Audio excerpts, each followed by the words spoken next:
Inilah video penganiayaan seorang anak di bawah umur yang dilakukan teman-temannya di Malang, Jawa Timur. Tak hanya dianiaya, korban sebelumnya juga mengalami kekerasan seksual. Wih, ngeri banget ya sekarang, banyak banget berita pemerkosaan remaja. Udah gila kali ya pelakunya? Ya, tapi itu juga mungkin karena orang tuanya kali yang nggak memperhatikan anaknya. Buktinya sekarang banyak juga kok anak kecil yang pakaiannya nggak sesuai dengan umurnya.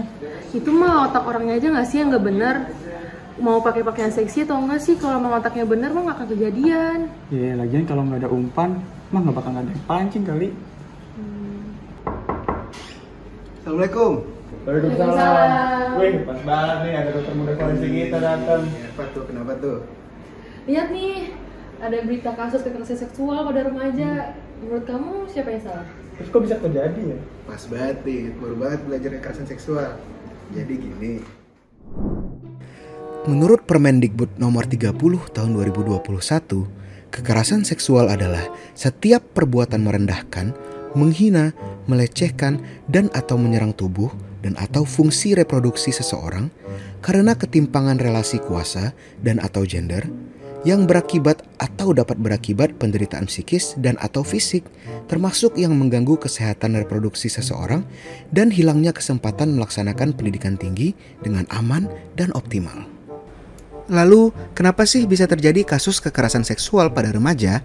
Nah, kita tahu kan bahwa masa remaja merupakan masa peralihan dari anak-anak menuju dewasa, di mana pada masa ini banyak terjadi perubahan baik fisik maupun mental. Contoh perubahan fisik pada remaja adalah pada laki-laki seperti suara yang mulai memberat, dadanya mulai membidang, mulainya tumbuh beberapa rambut seperti di dagu, ketiak, dan kemaluan, serta adanya mimpi basah. Sedangkan pada perempuan yang terjadi adalah pinggul dan payudara yang mulai membesar, tumbuhnya rambut pada ketiak dan kemaluan, serta datangnya menstruasi. Selain perubahan fisik, ada pula perubahan mental, di mana pada remaja mulai tumbuhnya rasa suka dan kepedulian terhadap lawan jenis. Perubahan-perubahan inilah yang bila disertai beberapa faktor tertentu akan menyebabkan seorang remaja lebih beresiko melakukan atau menjadi korban kekerasan seksual. Faktor-faktor tersebut adalah: yang pertama, faktor keluarga. Keluarga merupakan tempat pertama bagi remaja untuk menemukan dan mengekspresikan jati dirinya. Maka dari itu, lingkungan keluarga yang tidak sehat dapat mengakibatkan perubahan perilaku serta pola pikir pada seorang remaja ke arah yang negatif. Contohnya, dapat ditemukan pada keluarga yang broken home ataupun yang tidak mendukung secara emosional. Yang kedua, faktor lingkungan. Memilih dan memilah teman serta lingkungan sekitar merupakan hal yang penting dilakukan untuk para remaja.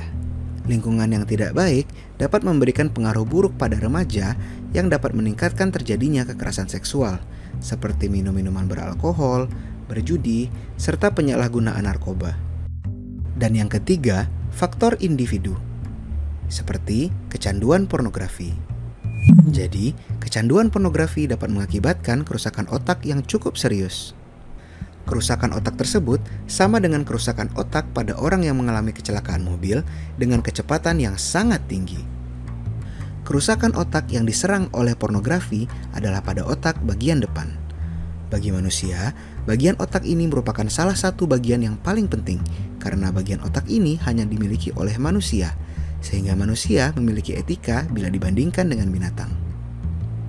Bagian otak ini berfungsi untuk menata emosi, memusatkan konsentrasi, memahami dan membedakan benar dan salah, berpikir kritis, dan membentuk kepribadian. Jadi, jika kamu sering menonton porno, sama saja seperti kamu merusak otak kamu sendiri. Oh iya, berita tadi kan anaknya diperkosa. Ada nggak sih kekerasan seksual selain pemerkosaan? Ada. Kekerasan seksual bukan hanya pemerkosaan saja. Bentuk lainnya adalah melecehkan penampilan fisik, tubuh, atau identitas gender orang lain. Memperlihatkan alat kelaminnya dengan sengaja tanpa persetujuan korban. Menyampaikan ucapan yang memuat rayuan, lelucon, dan atau siulan yang bernuansa seksual pada korban. Mengirimkan pesan, lelucon, gambar, foto, audio, dan atau video bernuansa seksual kepada korban meskipun sudah dilarang korban. Mengintip atau dengan sengaja melihat korban yang sedang melakukan kegiatan secara pribadi dan atau pada ruang yang bersifat pribadi. Mengikuti secara diam-diam serta mengambil dan menyebarkan informasi pribadi termasuk foto tanpa persetujuan orang tersebut. Menyentuh, meraba, atau menggosokkan bagian tubuh pada area pribadi seseorang. Membuka pakaian seseorang tanpa izin.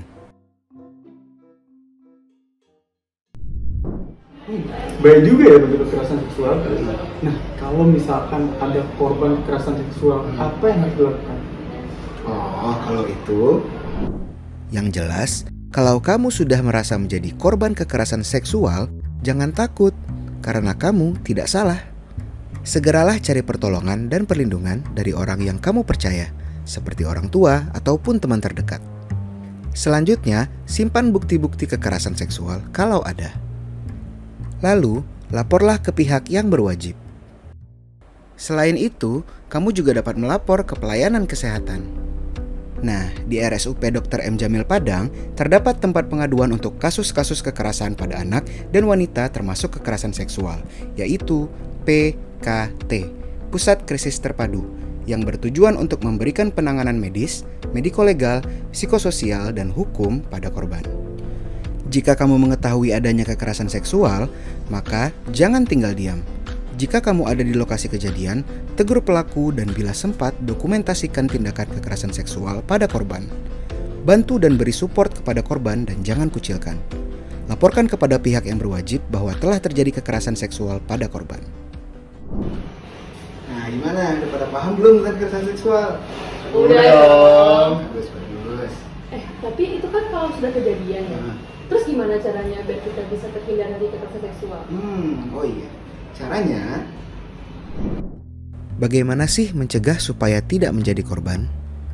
Jangan mengirim foto berpakaian vulgar atau terbuka ke teman atau pacar. Jangan berjalan hanya berdua meskipun dengan orang yang sudah dipercaya. Jangan mudah berkenalan dan mudah percaya dengan orang di internet. Oke, udah komplit banget nih penjelasan dari calon dokter kita. Iya, mantul banget nih calon dokter kita. Nah, semoga penjelasan tadi dapat berguna untuk seluruh remaja-remaja di Indonesia agar dapat terhindar dari kasus kekerasan seksual. Jadi teman-teman, kesimpulannya, kekerasan seksual dapat dilakukan oleh siapa saja dan dapat terjadi pada siapa saja. Dan teman-teman semua, para remaja, merupakan kelompok yang paling rentan untuk melakukan atau menjadi korban. Oleh karena itu, hindari semua faktor-faktor yang membuat kalian beresiko menjadi pelaku kekerasan seksual dan sibukkan diri kalian dengan aktivitas yang positif.